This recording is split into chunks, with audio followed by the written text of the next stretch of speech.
Je vais attendre qu'il sèche. Et puis je passerai une sorte de vernis pour fixer la... Comment dire? Pour fixer en fait le noir que l'on... Voilà.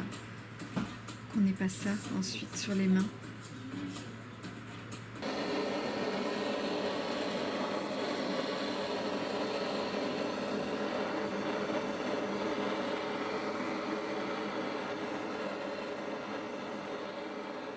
Dans l'idée, c'est de repartir sur une sculpture comme ça, qui est un grand morceau de bois donc, que j'ai calciné, que j'ai monté après sur une plaque de métal rouillé et sur un socle en chêne que j'ai brûlé aussi.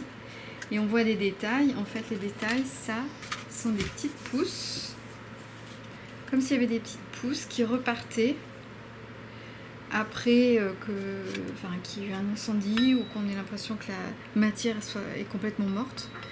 Donc voilà, des petites pousses en laiton. Et ces petites pousses, je vais vous montrer comment je les fais en fait.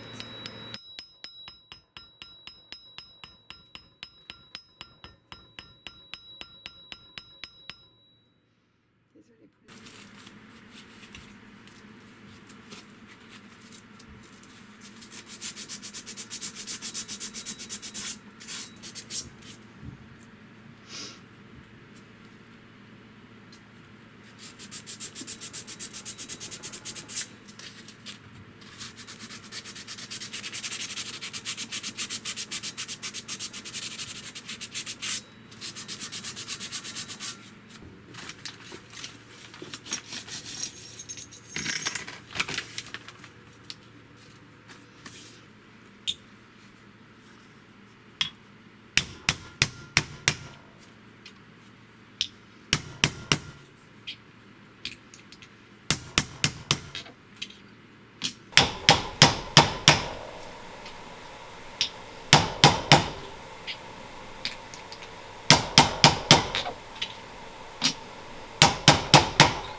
Donc de ça, je passe à ça, que je vais fixer sur le métal, et ensuite faire tout un tas d'arrangements dessous. Et c'est comme des petites pousses, donc qui poussent sur le bois que j'ai brûlé. Voilà. En fait, elle n'est pas dans le bon sens d'ailleurs. Elle est comme ça. Voilà, normalement. C'est un bois flotté que j'ai verni, que j'ai fixé sur un socle brûlé. Et l'idée, donc, comme je vous l'expliquais tout à l'heure, c'est l'idée de la repousse. La nature qui reprend ses droits. La Renaissance. Voilà.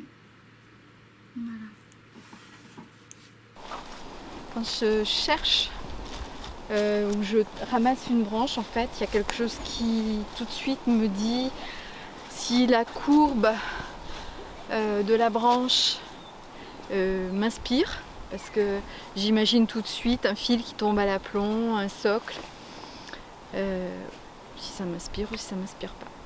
Mais j'ai tendance à en ramener quand même beaucoup, à stocker beaucoup, et puis si ça m'inspire pas, je coupe et j'en fais des petits socles. En fait, c'est plus un reportage photo que je fais aujourd'hui que...